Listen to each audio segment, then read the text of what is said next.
Three, two, one.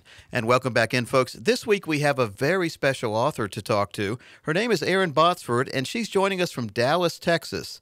She's author of the book, The Big Retirement Risk. And Erin, thanks for joining us today. Well, thanks for having me, Coach. Now let's talk about first of all, like when I have authors on, I like to talk about what caused you to write the book to begin with. I mean, because I've written books and it's not something you just sit down in one night and knock something out. It takes some motivation, and it also, you have to be inspired by something. What inspired you to write the book? Well, I have been in this business for 25 years of helping people manage their money, and I figured out some things that work and they didn't work, and I was very fortunate. The way we manage money worked during the financial crisis, and so our clients were not hurt at all during the financial crisis. And when I realized that there was a lot of people who really weren't prepared for a downturn like we saw, I decided that, instead of just having saved 350 or 400 clients from financial ruin, I would just write a book. So now I'm on a mission to save the retirements of 77 million people. Yeah, that's a lot of people, and more and more people every day. I see the subtitle of your book is Running Out of Money Before You Run Out of Time, and that's a big risk, isn't it? It sure is, and we have just seen, even in my own family, people who have made, bad moves, and they literally, I have a brother that, he ran out of money, and he's still alive, so it's really unfortunate. That's not a situation anyone wants to find themselves in, yet many people, Erin, out there, they're not doing anything to be proactive about this situation. No, they're not. And I think a lot of it is they think that it's beyond them or it's too complicated. And I really wrote my book for the average reader. I always tell people that I explain all my concepts in fifth-grade language. My book is a 2-hour and 15-minute read if you're a slow reader. I wanted to make things very simple and very direct. As an investment advisor, we're taught to have everything out there for the client and make sure that when we put a plan together to them, it is working for them exclusively and not for us. But, Erin, a lot of times I find myself asking, whose retirement are people funding, their brokers or their own?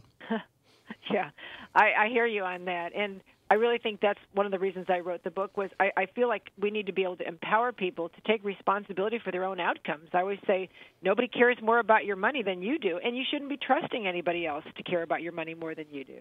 There's a powerful, powerful marketing organization, and we call it Wall Street just to be generic. But in your book, you point to 4 myths that Wall Street wants you to believe, you meaning everyone out there listening. Erin, can you go over those myths and why it's important for the listeners to understand these myths right now? Right. Well, I couldn't have said it better. A marketing machine that's out there, and they like us to just throw dollars at it and, see what sticks. And I just don't like that formula. So the myths that I identify are, one, they always tell us that long-term, the financial markets, the stock market's always going to go up. And I always say, really? There's been periods of 17 to 25 years where the market stayed flat or went down. So, it really, unfortunately, it depends on when you retire. And if you happen to retire right before those periods, you could easily run out of money. So that's one of the myths. Just keep investing for the long term. It'll go up. The second one is, that diversification and asset allocation, those are the keys to a successful retirement. Well, that's not always the case.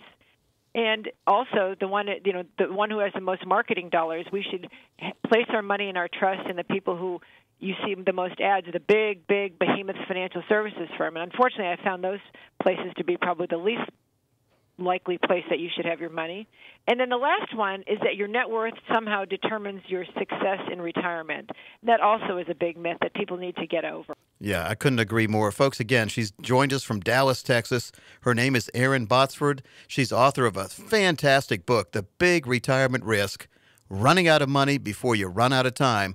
We're going to post a full copy of this interview on our website, financialsafari.com, just in case you joined us late or you want to revisit it again. And we'll also post a picture of Erin's book so you can look at it, and you can find it on Amazon, Barnes & Noble, all the big places. Again, Erin, thanks for your time today on the Financial Safari. Thanks so much for having me. And, folks, we'll be right back after this.